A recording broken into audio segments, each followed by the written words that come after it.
Hello दोस्तों, नमस्कार। मेरा नाम है प्रदीप। स्वागत है आपका स्टडी सर्च पॉइंट के यूट्यूब चैनल पर। प्राचीन भारतीय इतिहास विषय के अंतर्गत वीडियो के इस अंक में हम शुंग साम्राज्य को लेकर के चर्चा करेंगे। वीडियो के माध्यम से हम समझने की कोशिश करेंगे शुंग राजवंश में ऐसी कौन सी चीज़ें हैं जो कि हमारी परीक्षा की दृष्टि से महत्वपूर्ण होती हैं। उम्मीद है ये वीडियो का अंक आपको पसंद आएगा। वीडियो पसंद आता तो अपने साथियों से भी साझा करें। हमारे चैनल पर पहली बार आए हैं तो चैनल को सब्सक्राइब करके बेल आइकन अवश्य प्रेस करें ताकि हमारे चैनल पर अपलोड किए जाने वाले वीडियो का नोटिफिकेशन आपको मिलता रहे। तो शुरू करेंगे आज के अपने इस वीडियो के अंक को, जिसमें हम बात कर रहे हैं शुंग साम्राज्य को लेकर के। शुंग साम्राज्य को जानने से पहले हम प्राचीन भारतीय इतिहास के संदर्भ में कुछ पिछली घटनाक्रमों को यहाँ पर रिवाइज करते हुए चलते हैं। जैसा कि पिछले वीडियो के अंकों में हमने मौर्य साम्राज्य, महाजनपद काल, सिंधु घाटी सभ्यता, साथ ही साथ वैदिक सभ्यता, पाषाण काल को लेकर के प्रश्नों के माध्यम से चर्चा करी थी। जो भी वहाँ पर महत्वपूर्ण चीज़ें थी वह प्रश्नों के माध्यम से आपके सामने हमने रखने की कोशिश करी थी।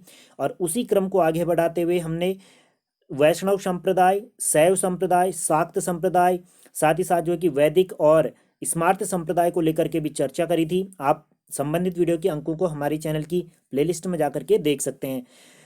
जैसा कि छठी सदी ईसा पूर्व के दौरान भारत के क्षेत्र में, भारतीय इतिहास में कह सकते हैं कि 16 महाजनपदों का उदय हुआ और इन 16 महाजनपदों में मगध महाजनपद ने अपनी वर्चस्व को स्थापित किया और पूरे भारत के क्षेत्र में कह सकते हैं कि मगध साम्राज्य का शासन स्थापित हुआ।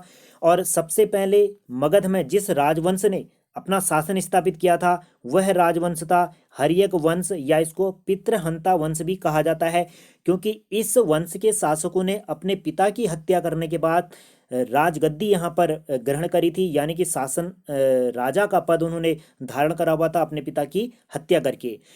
और हर्यक वंश की स्थापना की अगर हम बात करते हैं तो 544 ईसा पूर्व में जो है कि हर्यक वंश की स्थापना की जाती है। और हर्यक वंश की जो स्थापना करी थी वह बिम्बिसार ने करी थी। बिम्बिसार, ठीक है, बिम्बिसार ने करी थी हर्यक वंश की स्थापना 544 ईसा पूर्व में। और 544 ईसा पूर्व से लेकर के 412 ईसा पूर्व तक हर्यक वंश का शासन स्थापित हुआ मगध के क्षेत्र में। उसके बाद हर्यक वंश के बाद शैशुनाग वंश का शासन यहाँ पर होता है मगध में। और शैशुनाग वंश का जो शासनकाल का समय था वह 412 ईसा पूर्व से लेकर के 344 ईसा पूर्व तक रहा था।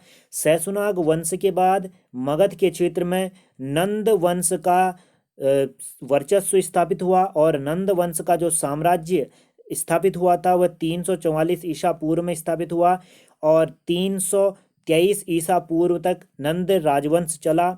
और नंद राजवंश का समापन जो है कि 323 ईसा पूर्व में मौर्य सम्राट चंद्रगुप्त मौर्य के द्वारा नंद वंश के राजा धनानंद की हत्या करके मौर्य राजवंश की स्थापना की 323 ईसा पूर्व में। और चंद्रगुप्त मौर्य 323 ईसा पूर्व से लेकर के 298 ईसा पूर्व तक शासक बना। उसके बाद चंद्रगुप्त मौर्य के बाद उसका पुत्र बिंदुसार यहाँ पर शासक बनता है, ठीक है, ये बिंदुसार है, ठीक है। बिम्बिसार ने हर्यक वंश की स्थापना करी थी, जबकि बिंदुसार मौर्य शासक रहा है, चंद्रगुप्त का ये पुत्र रहा है, जिसने जो है कि 298 ईसा पूर्व से लेकर के 273 ईसा पूर्व तक शासन करा था बिंदुसार ने। उसके बाद बिंदुसार का पुत्र अशोक, सम्राट अशोक, जिसको अशोक महान के नाम से भी जाना जाता है, उसने शासन करा। और सम्राट अशोक ने 273 ईसा पूर्व से लेकर के 232 ईसा पूर्व तक भारत के क्षेत्र में, संपूर्ण भारत में यहाँ पर शासन करा था। और चंद्रगुप्त मौर्य ने, जिसने मौर्य साम्राज्य की स्थापना करी थी 323 ईसा पूर्व में, उसने पूरे के पूरे भारत के क्षेत्र को एकता के सूत्र में बांधा था। उत्तर पूर्व का क्षेत्र जो आप पूर्वोत्तर नॉर्थ ईस्ट का जो क्षेत्र है उसमें असम तक के क्षेत्र को शामिल किया जाता है। और साथ ही साथ जो है कि सुदूर तमिलनाडु के क्षेत्र को छोड़ करके कर्नाटक के मैसूर तक, और साथ ही साथ उत्तर में जो है कि हिमालय की पर्वत श्रृंखलाओं तक, पश्चिम में जो है कि अफगानिस्तान के कांधार के क्षेत्र तक पूरा का पूरा मौर्य साम्राज्य के अंतर्गत ही था। यानी कि पूरे भारत को एकता के सूत्र में बांधने का कार्य करा था चंद्रगुप्त मौर्य ने। और उसके बाद अन्य जो शासक बनते हैं जिसमें बिंदुसार, अशोक, इन्होंने उस साम्राज्य को बृहद यानी कि व्यवस्थित रूप से सजाने का कार्य यहाँ पर किया था। ठीक है, तो अशोक का जो शासनकाल था 273 ईसा पूर्व से 232 ईसा पूर्व तक रहा था।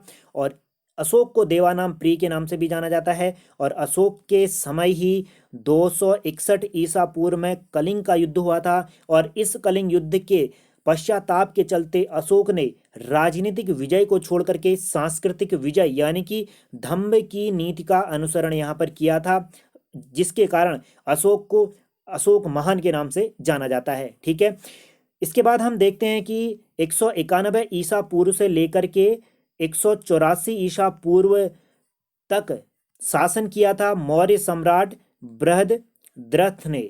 तो बृहद्रथ ने शासन करा 191 ईसा पूर्व से लेकर के 184 ईसा पूर्व में। और 184 ईसा पूर्व में बृहद्रथ का सेनापति पुष्यमित्र के द्वारा इसकी हत्या कर दी गई। और इसी 184 ईसा पूर्व में शुंग वंश की स्थापना यहाँ पर होती है। तो अब हम यहाँ पर देखेंगे शुंग वंश को लेकर के जो भी महत्वपूर्ण चीजें हैं उस पर चर्चा करेंगे। और इससे पहले की जितनी भी चीजें रही थी ये हमने प्राचीन भारत के संदर्भ में जो राजनीतिक घटनाक्रम रहा था मोटे मोटे तौर पर उन सारी चीजों पर आपके सामने एक क्रमबद्ध तरीके से रखने की कोशिश करी है। ठीक है, तो सबसे पहले हर्यक वंश आता है, फिर शैशुनाग वंश आता है, फिर नंद वंश आता है, नंद वंश के बाद मौर्य वंश आता है। और मौर्य वंश के बाद भारत के संदर्भ में जो शासन करा था उत्तर भारत के क्षेत्र में उसमें आते हैं शुंग राजवंश। तो शुंग साम्राज्य स्थापित होता है। मौर्य शासक बृहद्रथ जो कि अंतिम मौर्य शासक था बृहद्रथ 184 ईसा पूर्व में, उसी के सेनापति पुष्यमित्र जो कि एक ब्राह्मण था उसने उसकी हत्या कर दी भरे दरबार जनता के सामने और दरबार में उसकी हत्या करी थी।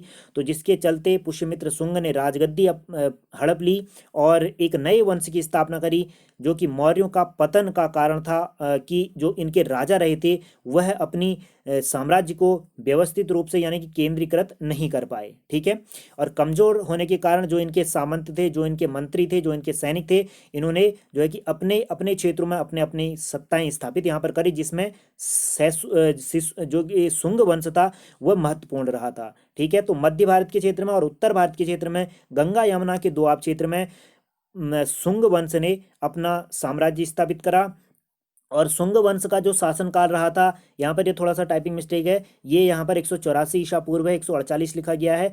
184 ईसा पूर्व से लेकर के 73 ईसा पूर्व यानी कि 112 वर्षों तक शुंग वंश ने उत्तर और मध्य भारत यानी कि विंध्य पर्वत श्रृंखलाओं से लेकर के नेपाल के क्षेत्र तक, और उत्तर की तरफ अगर बात करें राजस्थान के क्षेत्र, पश्चिम में राजस्थान के क्षेत्र से लेकर के पूर्व में पश्चिम बंगाल के क्षेत्र तक इन्होंने अपने साम्राज्य को स्थापित करा और वहां पर अपना राजकाज करा।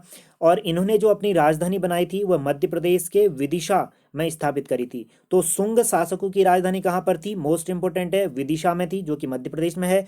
और पुष्यमित्र शुंग ने 184 ईसा पूर्व में शुंग वंश की स्थापना करी थी अंतिम मौर्य शासक बृहद्रथ की हत्या करके, जो कि यह बृहद्रथ का सेनापति रहा था। ठीक है, तो मौर्य साम्राज्य के बाद जिस शासक का यहाँ पर साम्राज्य होता है, जिस वंश का साम्राज्य होता है वह वंश है शुंग वंश, जिसने उत्तर और मध्य भारत में क्या करा था, अपने साम्राज्य को स्थापित करा था। इस वंश के शासकों की अगर हम बात करते हैं तो मुख्य रूप से जो शासक रहे हैं 10 यहाँ पर शासक रहे हैं। और इन 10 शासकों में सबसे पहले पुष्यमित्र शुंग यहाँ पर शासक बना जिसने शुंग वंश की स्थापना करी, 36 वर्ष इसने राज करा। उसके बाद अग्निमित्र इसका पुत्र शासक बना, अग्निमित्र के बाद उसका पुत्र वसु ज्येष्ठ शासक बना, वसु ज्येष्ठ के बाद उसका पुत्र वसुमित्र शासक बना। उसके बाद जो है कि अंध्रक शासक बना, उसके बाद जो है कि पुलिंदक शासक बनता है, घोष शुंग शासक बनता है, फिर वज्र मित्र शासक बनता है, फिर भागभद्र शासक बनता है। और अंतिम जो शुंग शासक था वह शासक था देवभूति, जिसने 10 वर्ष तक राज करा। 83 ईसा पूर्व से 73 ईसा पूर्व तक इस देवभूति ने शासन करा और यह अंतिम शुंग शासक था। और देवभूत की हत्या करके जो है कि वासुदेव ने देवभूत की हत्या करके वासुदेव ने कण्व वंश की स्थापना करी थी, जो कि 73 ईसा पूर्व का समय था। और कण्व वंश 73 ईसा पूर्व से लेकर के 28 ईसा पूर्व तक चला था। तो 73 ईसा पूर्व से लेकर के 28 ईसा पूर्व तक कण्व वंश का शासक रहा था। ठीक है, शासन रहा था शुंगों के स्थान पर। ठीक है, तो यहाँ पर आप मानचित्र में देख सकते हैं शुंगों का जो शासन क्षेत्र रहा है, जिसमें आप देख सकते हैं कि मध्य भारत का क्षेत्र और पूरा का पूरा गंगा यमुना का दोआब क्षेत्र रहा है, जो कि शुंग वंश का साम्राज्य के अंतर्गत शामिल किया जाता है। और उत्तर भारत की तरफ भी इन्होंने अभियान करे, जिसमें मेरठ और साथ ही साथ देखा जाए तो सतलुज नदी के पार वाले क्षेत्र में, यानी कि चिनाब नदी तक के क्षेत्र तक इन्होंने आक्रमण करे। और देखा जाए तो यहाँ पर इन्हें ज़्यादा सफलता नहीं मिली, और मुख्य रूप से जो इनका शासनकाल रहा वो मध्य भारत के क्षेत्र में और उत्तर भारत में गंगा यमुना के दोआब के क्षेत्र में शासन इनका रहा था। ठीक है, जो कि मोस्ट इंपोर्टेंट आपको यहाँ पर ध्यान देना है। और जैसा कि हमने आपको बताया था, मौर्य साम्राज्य के पतन के उपरांत जो है कि मध्य भारत के क्षेत्र में शुंगों के हाथ में सत्ता आ गई थी, और शुंग वंश की उत्पत्ति को लेकर के कोई निश्चित जानकारी हमें नहीं मिलती है। हालांकि जो शुंग थे वह जैन प्रदेश के क्षेत्र में ये रहते थे, और यहाँ पर यह जो इनके पूर्वज थे शुंगों के, वह मौर्यों की सेवा करते थे, यानी कि ये मौर्यों के सामंत के तौर पर यहाँ पर कार्य करते थे। मौर्यों की सेना में ये शामिल होते थे, सैनिक कार्य करते थे, और प्रशासनिक कार्य में ये भाग लेते थे मौर्यों के। ठीक है, तो शुंग वंश मुख्य रूप से उज्जैन के क्षेत्र में रहते थे, और यहाँ पर ये मौर्यों की सेवा करते थे, उनके प्रशासनिक और राजनीतिक कार्यों में भाग लेते थे। ठीक है, शुंग वंशीय पुष्यमित्र जो था, उसने अंतिम मौर्य सम्राट बृहदत्त जो जिसका ये सेनापति था, उसकी हत्या करके शुंग वंश की स्थापना करी थी, और इसने अपने स्वामी की ही यहाँ पर एक तरह से हत्या करी थी। जो ये नया उदय शुंग वंश का साम्राज्य था, वह मध्य भारत के क्षेत्र में गंगा घाटी और चंबल नदी तक के क्षेत्र इसमें शामिल थे। ठीक है, चंबल नदी जो कि मध्य प्रदेश के क्षेत्र में, जहाँ पर हमने आपको यहाँ पर अभी बताया था कि मानचित्र में ये जो विदिशा वाला क्षेत्र था, यहाँ पर ये चंबल नदी प्रवाहित होती है, तो यहाँ तक का क्षेत्र इनके कंट्रोल में रहा था। ठीक है, अब यहाँ पर बात करते हैं जो शुंग वंश से संबंधित अन्य चीज़ें हैं, उसमें अगर हम बात करते हैं तो शुंग साम्राज्य के तहत जो है कि 3 प्रमुख नगर मुख्य रूप से हमें देखने को मिलते हैं, जिसमें पाटलिपुत्र रहा था, अयोध्या और विदिशा। तो ये 3 प्रमुख नगर रहे हुए थे शुंग साम्राज्य के अंतर्गत, जो कि अपने उत्कर्ष का समय इनका रहा था, पाटलिपुत्र, अयोध्या और विदिशा का। ठीक है, देखिए अब शुंग वंश को लेकर के हम यहाँ पर बात तो कर रहे हैं, लेकिन शुंग वंश के इतिहास हमें कहाँ से प्राप्त होता है? तो शुंग वंश को लेकर के जो इतिहास हमें मिलता है वो साहित्यिक और पुरातात्विक दो तरह से स्रोतों से जानकारी मिलती है। प्राचीन भारत का इतिहास हमें मुख्य रूप से साहित्यिक और पुरातात्विक स्रोतों के आधार पर ही मिलता है। ठीक है, तो साहित्यिक स्रोतों में कौन कौन से चीज़ें हैं जिससे शुंग वंश का इतिहास हमें मिलता है? तो इसमें पुराण प्रमुख रूप से आते हैं। पुराणों में भी मत्स्य पुराण, वायु पुराण और ब्रह्मांड पुराण विशेष रूप से इसमें उल्लेखनीय है, जिनमें शुंग वंश के साम्राज्य का इतिहास मिलता है, या कह सकते हैं कि शुंग वंश से संबंधित जानकारी हमें मिलती है। और पुराणों से पता चलता है कि पुष्यमित्र ने ही शुंग वंश की स्थापना करी थी। तो पुराण से पता चलता है पुष्यमित्र ने ही शुंग वंश की स्थापना करी थी। और जो इतिहासकार पारजिटर हैं, उन्होंने मत्स्य पुराण के विवरण को अधिक प्रमाणिक माना है। तो जो इतिहासकार पारजिटर हैं, उन्होंने मत्स्य पुराण के विवरण को अधिक प्रमाणिक यहाँ पर माना है। ठीक है, इसके बाद जो दिव्यावदान है, उससे भी हमें शुंग वंश से संबंधित ऐतिहासिक जानकारियां मिलती हैं। और दिव्यावदान बौद्ध धर्म से संबंधित एक ग्रंथ है, और इसमें पुष्यमित्र शुंग को यहाँ पर मौर्यों का अंतिम शासक यहाँ पर बताया गया है, और इसका जो चित्रण किया गया है वह बौद्ध धर्म के संहारक के रूप में किया गया है। और दिव्यावदान में इस बात का भी उल्लेख मिलता है कि हर बौद्ध भिक्षुक के सिर के लिए 100 दिनार यानी कि 100 दिनार देने की घोषणा पुष्यमित्र शुंग ने करी थी। किंतु जो ये विवरण बताया गया है दिव्यावदान में, ये इतना विश्वसनीय नहीं है। हालांकि जो दिव्यावदान है उसमें कहा गया है कि हर एक बौद्ध भिक्षुक के बदले 100 दिनार देने की घोषणा पुष्यमित्र शुंग ने करी थी, जो कि एक अविश्वसनीय विवरण यहाँ पर है। और दिव्यावदान में, जो कि बौद्ध धर्म से संबंधित ग्रंथ है, उसमें पुष्यमित्र शुंग को बौद्ध के धर्म के संहारक के रूप में दर्शाया है, या कह सकते हैं कि इसकी जो विवरण यहाँ पर मिलता है वो बौद्ध धर्म के प्रति उदार नहीं मिलता है। और बौद्ध धर्म बौद्ध धर्म का जो है कि इसने उत्पीड़न किया था। और ऐसा वर्णन मिलता है कि पुष्यमित्र शुंग ने बौद्ध विहारों का विनाश करा, यानी कि बौद्ध विहारों को ध्वस्त करा, और साथ ही साथ जो है कि बौद्ध भिक्षुकों की हत्या भी उसने करवाई थी। ऐसी जानकारी हमें मिलती है दिव्यावदान से। साथ ही साथ जो बौद्ध रचनाएं की गई हैं, ठीक है, दिव्यावदान और जो तारनाथ इतिहासकार हैं उनके अनुसार जालंधर और जो यहाँ पर साकल नगर है, साकल नगर में भी जो क्षेत्र थे वो शुंग साम्राज्य में शामिल थे, ऐसी जानकारी मिलती है। तो दिव्यावदान के अनुसार जालंधर और साकल नगर शुंग साम्राज्य के अंतर्गत शामिल किए जाते हैं, ठीक है। इसके बाद जो हर्षचरित है उससे भी हमें शुंग साम्राज्य से संबंधित जानकारियां मिलती हैं। और हर्षचरित की रचना महाकवि बाणभट्ट ने करी है, और बाणभट्ट जो है वह हर्षवर्धन के दरबारी कवि रहे हैं। तो हर्षचरित की रचना बाणभट्ट ने करी है, जो कि हर्षवर्धन के दरबारी कवि रहे हैं। और इससे जानकारी मिलती है कि पुष्यमित्र ने अंतिम बौद्ध नरेश ब्रहदत्त की हत्या करके सिंहासन पर अधिकार कर लिया था। और हर्षचरित में पुष्यमित्र शुंग को अनार्य या निम्न उत्पत्ति बताया है। अनार्य शब्द इसीलिए प्रयुक्त किया है बाणभट्ट ने, क्योंकि इसने अपने स्वामी की हत्या करी थी और छल से हत्या करी थी, जिस कारण पुष्यमित्र शुंग को अनार्य कहा है बाणभट्ट ने, जिसको उचित नहीं माना है, ठीक है। पतंजलि के महाभाष्य से भी शुंग साम्राज्य से संबंधित जानकारी मिलती है, शुंग के संबंधित जानकारी हमें मिलती है। और पतंजलि जो थे वह पुष्यमित्र शुंग के पुरोहित ही रहे थे। तो पुष्यमित्र शुंग के पुरोहित कौन थे? तो पतंजलि थे, जिन्होंने महाभाष्य की रचना करी है। और महाभाष्य से हमें यवन आक्रमण की भी जानकारी मिलती है। और पुष्यमित्र के समकालीन रहे थे पतंजलि, जिन्होंने महाभाष्य की रचना करी। इससे हमें दो जानकारियां मुख्य तौर से मिलती हैं, जिसमें जो है कि पुष्यमित्र शुंग के द्वारा जो अश्वमेध यज्ञ कराया गया था उसको लेकर के जानकारी मिलती है, और इस अश्वमेध यज्ञ को स्वयं पतंजलि ने कराया हुआ था। तो जो चीज यहाँ पर आपको ध्यान देनी है, पुष्यमित्र शुंग का पुरोहित कौन था? तो ये पतंजलि थे, और पतंजलि ने ही एक अश्वमेध यज्ञ कराया हुआ था पुष्यमित्र शुंग के लिए, ठीक है। और इसी अश्वमेध यज्ञ के दौरान आक्रमण की जानकारी मिलती है, यवनों के आक्रमण की, जिसको इंडो ग्रीक शासक कहते हैं, उनके आक्रमण की जानकारी मिलती है। और कहा जाता है कि इस अश्वमेध यज्ञ के दौरान यवनों ने चित्तौड़ के निकट जो माध्यमिका नगरी है और अवध के निकट जो साकेत है वहां पर इन्होंने डेरा डाला था युद्ध के लिए, किंतु पुष्यमित्र शुंग ने उन्हें पराजित कर दिया था। ऐसी जानकारी इस अश्वमेध यज्ञ के दौरान हमें मिलती है, जो कि पतंजलि के द्वारा कराया गया अश्वमेध यज्ञ था पुष्यमित्र शुंग के समय। गार्गी संहिता से भी हमें शुंग वंश से संबंधित जानकारी मिलती है। और गार्गी संहिता एक ज्योतिष ग्रंथ है।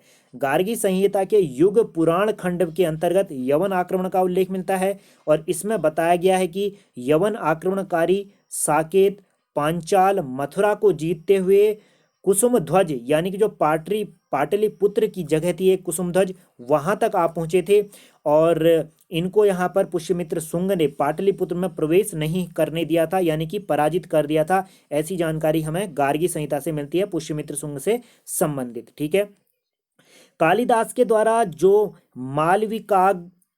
मालविकाग्निमित्र जो रचना की गई है, मालविकाग्निमित्र रचना, उससे भी हमें शुंग वंश से संबंधित जो राजनीतिक गतिविधियां हैं उनका पता चलता है। और मालविकाग्निमित्र से पता चलता है कि पुष्यमित्र शुंग का पुत्र जो अग्निमित्र विदिशा का राज्यपाल था, उसने विदर्भ क्षेत्र को जीत करके शुंग साम्राज्य में मिला लिया था। तो मालविकाग्निमित्र से हमें जानकारी मिलती है पुष्यमित्र शुंग का जो पुत्र अग्निमित्र था उसने विदर्भ के क्षेत्र को जीत करके अपने साम्राज्य में मिला लिया था। और पुष्यमित्र शुंग का पुत्र अग्निमित्र कहाँ का राज्यपाल था? विदिशा का ये राज्यपाल था, ठीक है।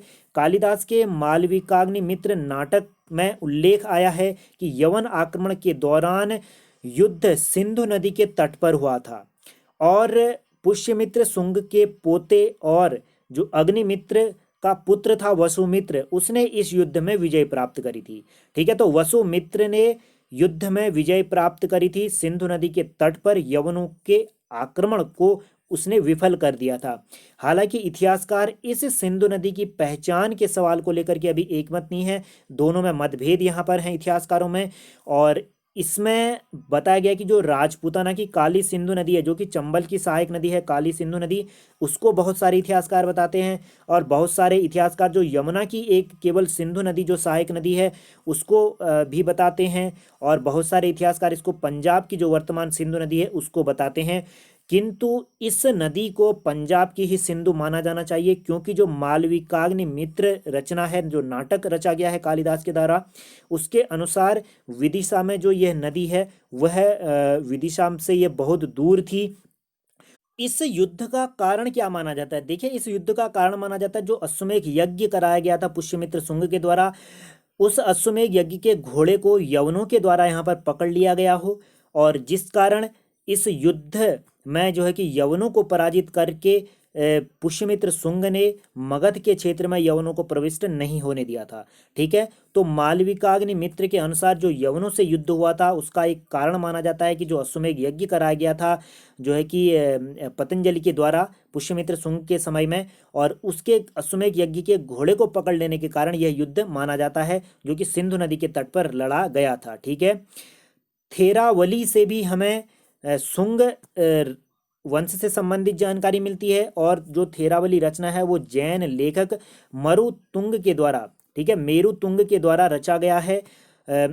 थेरावली रचना मेरुतुंग के द्वारा रचा गया है, जो कि जैन धर्म से संबंधित ग्रंथ है।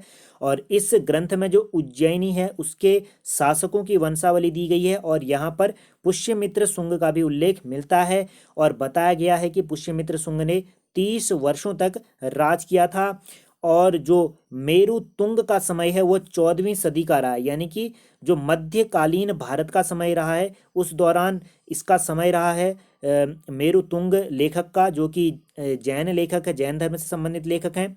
तो इस विवरण में यहाँ पर विश्वास करना थोड़ा सा मुश्किल है। ठीक है, हरिवंश से भी हमें शुंग वंश से संबंधित जानकारी मिलती है, और हरिवंश जो है वो महाभारत के अंतर्गत जो अंतिम पर्व रचा गया है उसमें शामिल किया जाता है हरिवंश को, अंतिम पर्व यह माना जाता है महाभारत का।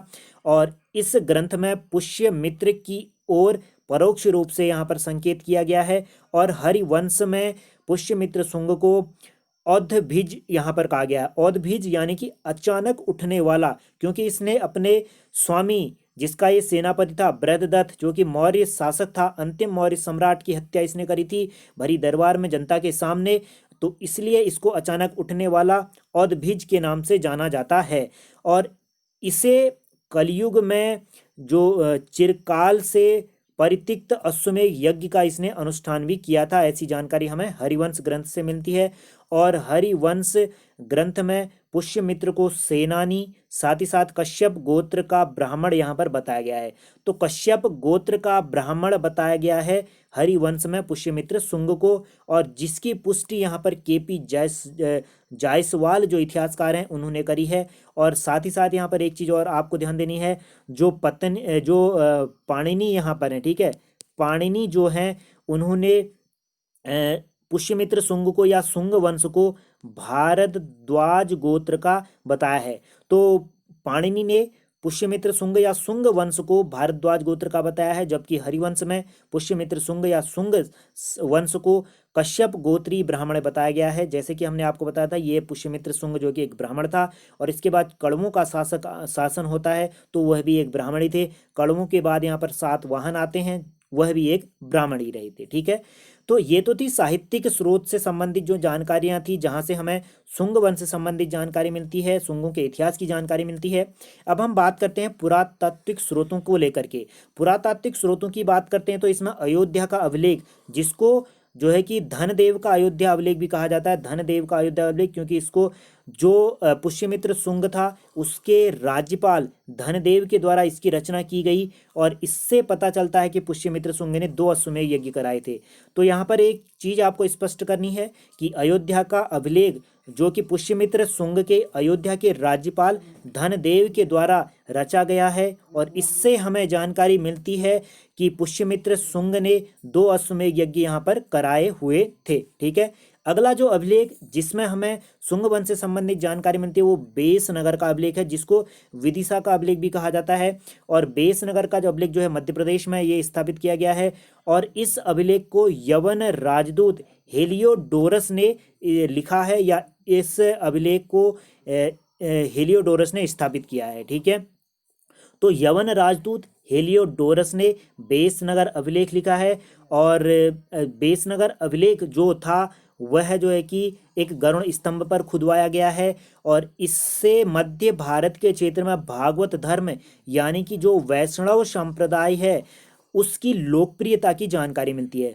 तो गरुड़ स्तंभ से बेसनगर अभिलेख जो कि यवन राजदूत हेलियोडोरस के द्वारा रचा गया है, उसके द्वारा खुदवाया गया है गरुड़ स्तंभ पर, उससे मध्य भारत के क्षेत्र में भागवत धर्म की लोकप्रियता की जानकारी हमें मिलती है। ठीक है, अगला जो अभिलेख है भरहूत अभिलेख है।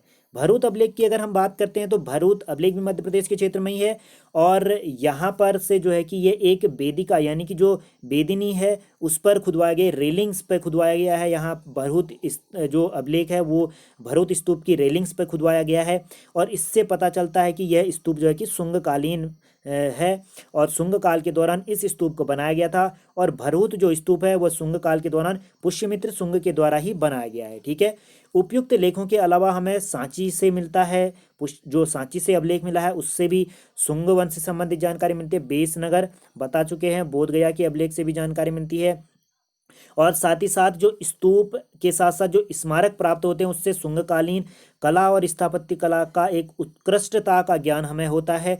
और शुंग काल की कुछ मुद्राएं हमें कौशाम्बी, अयोध्या, अहिच्छत्र और मथुरा से प्राप्त होती हैं, और इनसे भी हमें तत्कालीन इतिहास के कुछ प्रभाव यानी कि तत्कालीन इतिहास की कुछ जानकारी हमें मिलती है। जो शुंग काल की मुद्राएं प्राप्त होती हैं, कहाँ से प्राप्त होती हैं? 4 स्थान आपको याद रखने, कौशाम्बी, अयोध्या, अहिच्छत्र और मथुरा से। ठीक है, तो ये तो शुंग वंश से संबंधित जो इतिहास हमें मिलता है, कौन कौन से क्षेत्रों से मिलता है, उसमें पुरातात्विक स्रोत क्या थे, साहित्यिक स्रोत क्या थे, उस पर चर्चा करी थी। अब जो यहाँ पर प्रमुख शासक रहे थे उनकी बात करते हैं। 2-3 प्रमुख शासक रहे हैं, जिसमें पुष्यमित्र शुंग प्रमुख रूप से रहा है, जिसने इस शुंग वंश की स्थापना करी थी, जो कि 184 ईसा पूर्व से लेकर के 149 ईसा पूर्व तक शासक रहा था। और इसने अंतिम मौर्य सम्राट बृहद्रथ की हत्या करी थी, जो कि जिसका ये सेनापति रहा था। अपने स्वामी की हत्या करने के बाद इसने सत्ता को प्राप्त करा था। लगभग इसने 36 वर्ष तक राज करा, और इसके बाद इसके उत्तराधिकारियों ने लगभग 73 ईसा पूर्व तक अपने साम्राज्य को बनाए रखा। ठीक है, जिसमें हम देखते हैं कि अग्निमित्र, वसुमित्र के साथ साथ जो है कि जो अंतिम यहाँ पर जो शासक था देवभूति, उनका नाम इसमें प्रमुख रूप से आता है। और कुल मिलाकर के 10 शासक इसमें प्रमुख रूप से रहे थे शुंग साम्राज्य के अंतर्गत। ठीक है, पुष्यमित्र शुंग के समय यूनानी आक्रमण हुआ था, यानी कि इंडो ग्रीक शासकों के द्वारा आक्रमण किया गया था। जिसने आक्रमण करा था वह शासक कौन था? तो ये डिमेट्रियस प्रथम नामक शासक था, जिसने पंजाब के क्षेत्र में पुष्यमित्र शुंग के समय आक्रमण करा हुआ था। ठीक है, पंजाब से बढ़ते बढ़ते वह मगध के क्षेत्र तक पहुंच गया था, जो कि डिमेट्रियस प्रथम जो एक यूनानी शासक था। ठीक है, देखिए भारत के क्षेत्र में हम देखते हैं कि मध्य भारत और उत्तर भारत के क्षेत्र में यहाँ पर शुंग साम्राज्य की सत्ता स्थापित होती है। तो पश्चिम भारत के क्षेत्र में भी तो किसी न किसी की सत्ता स्थापित हो रही थी, तो उसमें जिसकी सत्ता स्थापित हो रही थी उनमें सत्ता स्थापित हो रही थी इंडो ग्रीक शासकों की, यानी कि हिंद यवन शासकों की सत्ता स्थापित यहाँ पर हो रही थी। और लगभग जो है कि 183 ईसा पूर्व यानी कि समकालीन ही रहे हैं इंडो ग्रीक शासक और हिंद यवन, इंडो ग्रीक जिनको हिंद यवन कहा जाता है, और शुंग शासक। ठीक है, ये दोनों समकालीन रहे हैं। हालांकि जो हिंद यवन शासक रहे थे उनका जो समय काल रहा है वो ज़्यादा लंबा रहा है, और इन्होंने जो शासन करा है लगभग हम देखते हैं कि इनका जो शासन काल रहा था लगभग पहली ईसवी सन तक इनका शासनकाल चला था। इससे आगे तक भी इनका शासनकाल हमें देखने को मिलता है, कुछ हद तक छोटे छोटे भागों में, जो कि पश्चिमोत्तर भारत के क्षेत्र में इनका शासन यहाँ पर रहा था। ठीक है, उसके बाद शक यहाँ पर आते हैं इनके बाद, और पार्थियन शक यहाँ पर आते हैं, कुषाण आते हैं, जिनके बारे में अगले वीडियो के अंक में हम चर्चा करेंगे। तो यहाँ पर जो चीज़ आपको ध्यान देनी है, इंडो ग्रीक शासक जिन्होंने भारत के क्षेत्र में स्थायी तौर से सत्ता स्थापित करी थी, उसमें जो शासक रहा था वह डिमेट्रियस प्रथम शासक रहा था, जिसने पंजाब के क्षेत्र को जीत लिया था 183 ईसा पूर्व में, और साकल नामक जगह को अपनी राजधानी इसने बनाया था। तो साकल नामक जगह को इसने अपनी राजधानी यहाँ पर बना लिया था पश्चिम भारत के क्षेत्र में। और मध्य भारत के क्षेत्र में, उत्तर भारत के क्षेत्र में जिनका शासन चल रहा था वह मौर्य साम्राज्य के पतन के बाद शुंगों का चल रहा था, और पश्चिम भारत में इंडो ग्रीक शासक हिंद यवन शासकों का साम्राज्य स्थापित हुआ था। ठीक है, और इस प्रकार हम यहाँ पर देखते हैं कि यूनानी आक्रमणकारियों को कुछ समय तक पुष्यमित्र शुंग ने रोका था। हालांकि इसके उत्तराधिकारियों ने बहुत जबरदस्त प्रयास किए यूनानियों को हराने के लिए, इंडो ग्रीक शासकों को हराने के लिए, लेकिन जो है कि कमजोर उत्तराधिकारियों के चलते इन्होंने जो है कि पश्चिम भारत में अपनी सत्ता जमाई रखी। ठीक है, और यूनानियों को पराजित करने के लिए करने के बाद ही संभवतः पुष्यमित्र शुंग के द्वारा अश्वमेध यज्ञ कराया गया, जो कि हम देखते हैं कि धनदेव का जो अयोध्या अभिलेख है उससे यह जानकारी मिलती है कि पुष्यमित्र शुंग के द्वारा 2 अश्वमेध यज्ञ कराया गया, और इसमें पतंजलि के द्वारा इस अश्वमेध यज्ञ को संपन्न यहाँ पर कराया गया था। साथ ही साथ पतंजलि का जो महाभाष्य है और कालिदास का जो नाटक मालविकाग्निमित्र जो नाटक रचा गया है कालिदास के द्वारा, और धनदेव का जो अयोध्या अभिलेख है, हरिवंश पुराण जो कि महाभारत का अंतिम पर्व है, उससे भी हमें 2 अश्वमेध यज्ञों के बारे में जानकारी मिलती है जो कि पुष्यमित्र शुंग के द्वारा कराए गए थे। ठीक है, अशोक के समय जो निषिद्ध ज्ञप्ति क्रियाएं थी जिसमें पशु बलि दी जाती थी, वह अब पुष्यमित्र शुंग के समय में पुनर्जीवित होने लगी थी, यानी कि पशु बलि की प्रथा यहाँ पर प्रचलित होने लगी थी यज्ञ क्रियाओं के दौरान। ठीक है, अगला जो शासक आता है शुंग वंश में, वह वसुमित्र आता है। वसुमित्र के नेतृत्व में ही शुंग सेना ने यवनों को पराजित करा था, और पुष्य जो वसुमित्र था, वसुमित्र जो था वो पुष्यमित्र का जो है कि पौत्र था, और इसके समय ही शुंग साम्राज्य ने उत्तर पश्चिम की सीमा के क्षेत्र में आक्रमण करा था, जहां का ये वसुमित्र राज्यपाल था, और इसने इस आक्रमण को विफल यहाँ पर कर दिया था। और वसुमित्र के पश्चात जो सम्राट हुए थे उनमें देवभूत का नाम प्रमुख रूप से आता है, जो कि अंतिम शासक रहा था, और देवभूत से पहले 9वां जो शासक रहा था वह शासक रहा था भागवत या भागभद्र। ठीक है, भागवत या भागभद्र 9वां शासक रहा था शुंगों का, और अंतिम शासक देवभूति रहा था। तो इसका शासनकाल के 14वें वर्ष में तक्षशिला के जो नरेश थे, यवन साम्राज्य वहां पर था, इंडो ग्रीक शासकों का साम्राज्य था। ठीक है, क्योंकि सिकंदर के द्वारा भारत के पश्चिमोत्तर क्षेत्र अफगानिस्तान, पाकिस्तान, सिंध प्रांत के क्षेत्र तक विजय कर लिया गया था, तो यहाँ पर सेल्यूकस के द्वारा साम्राज्य स्थापित किया गया था। सेल्यूकस के द्वारा साम्राज्य का क्रियान्वयन किया जा रहा था। उसके बाद इसके उत्तराधिकारियों के द्वारा यहाँ पर शासन किया गया, और जो तक्षशिला के यवन नरेश थे, यहाँ पर इनका जो है कि अलग अलग नाम किया जाता है। जो मुख्य रूप से इनका नाम है एंटियाल किडस। ठीक है, एंटियाल किडस के द्वारा एक राजदूत भेजा गया था, जो कि भारत के क्षेत्र में भेजा गया था, हेलियोडोरस जिसका नाम था, और विदिशा में स्थित भागवत के दरबार में यह आया था, यानी कि जो भागभद्र था उसके दरबार में ये आया हुआ था। तो भागभद्र के दरबार में कौन सा राजदूत आया था यवन का तक्षशिला से? वह आया था हेलियोडोरस। और ये किसका राजदूत था? तो एंटियाल किडस का ये राजदूत था, जो यवन शासक था तक्षशिला का। ठीक है, और भागभद्र के दरबार में ये आया हुआ था, और इस ही ने भारत में आने के बाद भागवत धर्म यानी कि वैष्णव धर्म को ग्रहण कर लिया था, और इसी धर्म के ग्रहण करने के उपलक्ष्य में इसने विदिशा यानी कि बेस नगर में मध्य प्रदेश में ही जो है कि गरुण ध्वज यानी कि गरुण स्तंभ की स्थापना करी। और जो कि इससे यह जानकारी मिलती है कि भारत में उस दौरान भागवत धर्म कितना प्रचलित रहा था, और साथ ही साथ इसने कृष्ण यानी कि विष्णु की पूजा भी इसने करी हुई थी। ठीक है, तो हेलियोडोरस ने भारत आया था, जो कि भागभद्र के समय भागवत के समय भारत आया था, जो कि 9वां शुंग शासक था, और जो कि एटियाल किडस का राजदूत था, तक्षशिला यवन का जो नरेश था, और मध्य प्रदेश के विदिशा में आकर के बेस नगर अभिलेख गरुण स्तंभ की इसने स्थापना करी, और वहां पर विष्णु यानी कि कृष्ण की इसने पूजा करी, और भागवत धर्म को इसने ग्रहण करा। ठीक है, और ऐसा प्रतीत होता है कि जो शुंग शासक बाद के काल के रहे थे, उसके दौरान इनका साम्राज्य संकुचित होते मगध की सीमाओं तक ही रह गया था, जो कि बिहार के क्षेत्र में है। ठीक है, और शुंग वंश का अंतिम सम्राट कौन था? देवभूत था, और देवभूति ही जो है कि शुंग साम्राज्य का अंतिम शासक था, जिसके बाद जो है कि शुंग साम्राज्य का पतन हो गया था, और कण्व साम्राज्य यहाँ पर स्थापित हो गया था। वासुदेव ने कण्व साम्राज्य की स्थापना करी थी, जो है कि अंतिम शासक देवभूत की हत्या करने के बाद जो है कि यह समय रहा था 73 ईसा पूर्व का। ठीक है, शुंग साम्राज्य से संबंधित राजधर्म की अगर हम बात करते हैं तो यद्यप जो शुंग साम्राज्य से संबंधित जो राजा रहे थे, जो शुंग वंश के राजा रहे थे, वो ब्राह्मण धर्म के अनुयायी थे और फिर भी इनके राज्य में भरूत स्तूप का निर्माण किया गया, यानी कि जो बौद्ध धर्म से संबंधित था। सांची स्तूप की वेदिकाएं यानी कि जो रेलिंग, सांची स्तूप में रेलिंग्स यहाँ पर बनाई गई जो कि बौद्ध धर्म से संबंधित रहा था। और इसी से इस बात का हम पूरी तरह से समर्थन नहीं कर सकते जो कि दिव्यावदान में बताया गया है कि पुष्यमित्र शुंग ने एक बौद्ध भिक्षुक के सर के बदले 100 दिनार देने की घोषणा करी थी। इस बात पर विश्वास नहीं किया जाता इसके इन स्थापत्य कला और निर्माण कार्य को देखते हुए, ठीक है। और शुंग वंश के जो शासक थे वो वैदिक धर्म को मानते थे, जैसा कि हमने आपको बताया ये ब्राह्मण धर्म से संबंधित रहे थे, ये इसके अनुयायी थे। और शुंग वंश के समय भागवत धर्म में विशेष उन्नति हुई, यानी कि वैष्णव धर्म का विशेष प्रचार प्रसार यहाँ पर किया गया। भरूत स्तूप का निर्माण हमने पहले भी बताया पुष्यमित्र शुंग के द्वारा यहाँ पर कराया गया था। और शुंग काल के कुछ कला के जो उदाहरण रहे हैं उनमें चैत्य हैं, बिहार हैं, जो भाजा का स्तूप है और नासिक का स्तूप शुंग कला के कुछ प्रमुख उदाहरण हमें देखने को मिलते हैं जो कि इस दौरान स्थापत्य कला को दर्शाते हैं, ठीक है।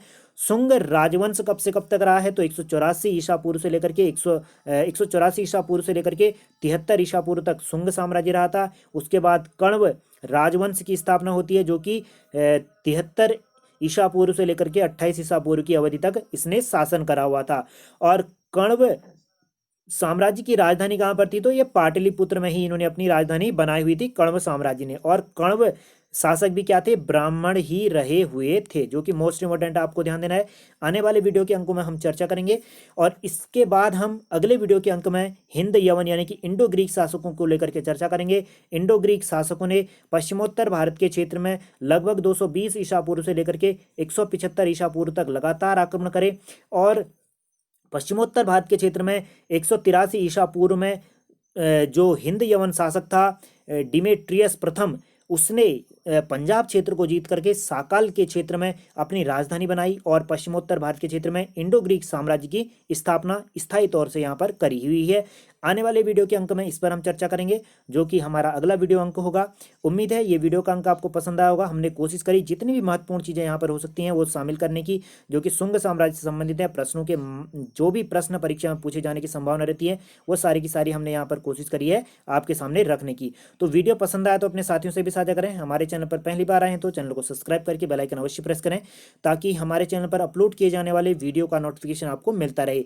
तो मिलते हैं अपने अगले वीडियो के अंक में, तब तक के लिए नमस्कार। स्वस्थ रहें, हंसते रहें, मुस्कुराते रहें। जय हिंद, जय भारत।